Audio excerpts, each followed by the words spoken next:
బీసీలకు జరుగుతున్న అన్యాయాల గురించి, బీసీలకు ఏదైతే వైఎస్ఆర్సీపీ పార్టీ గవర్నమెంట్లో మా లీడర్ ఏ విధంగా బీసీలకు న్యాయం చేసి 56 కార్పొరేషన్స్ తోటి బీసీలకు ఆర్థికంగా అంతేకాకుండా సామాజికంగా మరి రాజకీయంగా ఒక భవిష్యత్తును ఇచ్చి ముందుకు తీసుకెళ్లిన వ్యక్తి మా లీడర్ వైఎస్ జగన్మోహన్ రెడ్డి గారు.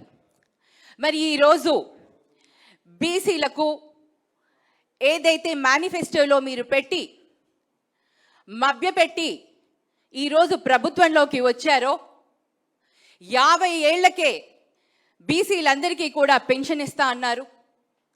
అంతేకాకుండా వైఎస్ జగన్మోహన్ రెడ్డి గారు ఇచ్చే పథకాలను మించి మీకు నేను ఇస్తానని చెప్పి ఈరోజు 2 సంవత్సరాలు గడుస్తున్నా కూడా నేతన్న నేస్తం, మిగతా చేయూత కానివ్వండి, మరి ఆసరా కానివ్వండి, ఈ విధంగా చెప్పుకుంటూ వెళ్తే ఏవి కూడా మీరు ఇవ్వకుండా ప్రతి దానికి కూడా ఒక కారణం చూపిస్తూ డైవర్ట్ పాలిటిక్స్ చేస్తూ ప్రజలు ఎక్కడ మిమ్మల్ని ప్రశ్నిస్తారో అని ఒక ఆలోచన మీలో ఉంది. కాబట్టి ఆ ఆలోచనని ప్రజలకి డైవర్ట్ చేస్తూ, వాళ్ళ ఆలోచనని డైవర్ట్ చేస్తూ ఈరోజు రాజకీయాలు చేస్తున్నారు.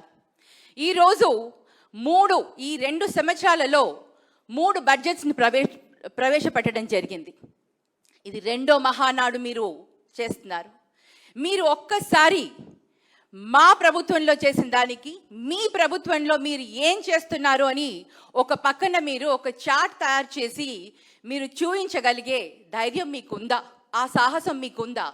మేము ఎన్ని సంక్షేమ పథకాల ద్వారా బీసీలకు, ఎస్సీ ఎస్టీ మైనారిటీలకు ఏ విధంగా మేము బలోపేతం చేసుకుంటూ పేద బడుగు బలహీన వర్గాలకు ఏ విధంగా విద్య, వైద్యం, ఆర్థికంగా వాళ్ళని మేము సహాయం చేశామో ఆ విధంగా మీరు ఇవాళ చార్ట్ వేసి ఎంతమందికి ఎంత విధాలుగా ఆర్థిక సహాయం చేశారో అన్న మీకు ఆ సాహసం ఉంటే మీ మహానాడులో ఈరోజు వేసి మీరు పబ్లిష్ చేయండి.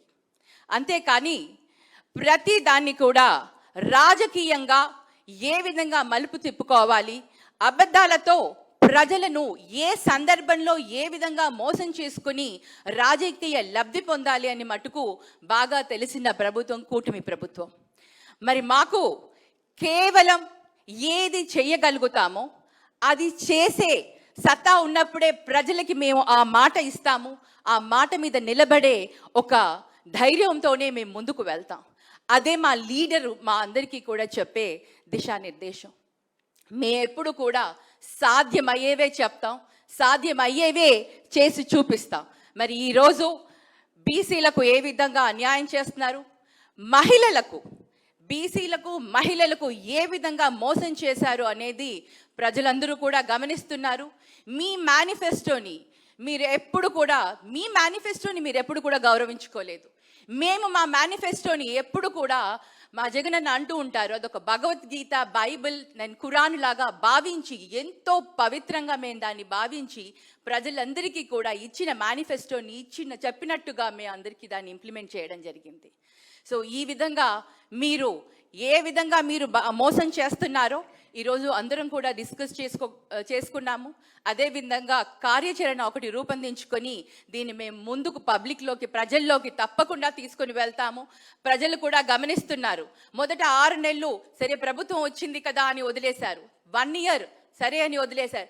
2 సంవత్సరాలు అయిన తర్వాత కూడా మీరు మహిళలకి కానివ్వండి, మరి బీసీలకి కానివ్వండి, ప్రామిస్ చేసిన మీ మేనిఫెస్టో సంక్షేమ పథకాలని ఏవి కూడా ఇంప్లిమెంట్ చేయకుండా ముందుకు తీసుకుని వెళ్తున్నారు. 50% ఆఫ్ ద పాలన మీరు కంప్లీట్ చేస్తున్నారు ఆల్మోస్ట్ దగ్గరగా. అయినా కూడా ఎటువంటివి మీరు ఇంప్లిమెంట్ చేయకపోవడము ఇది నిజంగా బాధాకరం. దీన్ని తప్పకుండా మేము ఒక కార్యాచరణ ఏర్పాటు చేసుకొని ముందుకు తీసుకొని వెళ్ళి మేము ప్రజల్లోకి వెళ్ళదలుచుకున్నాము.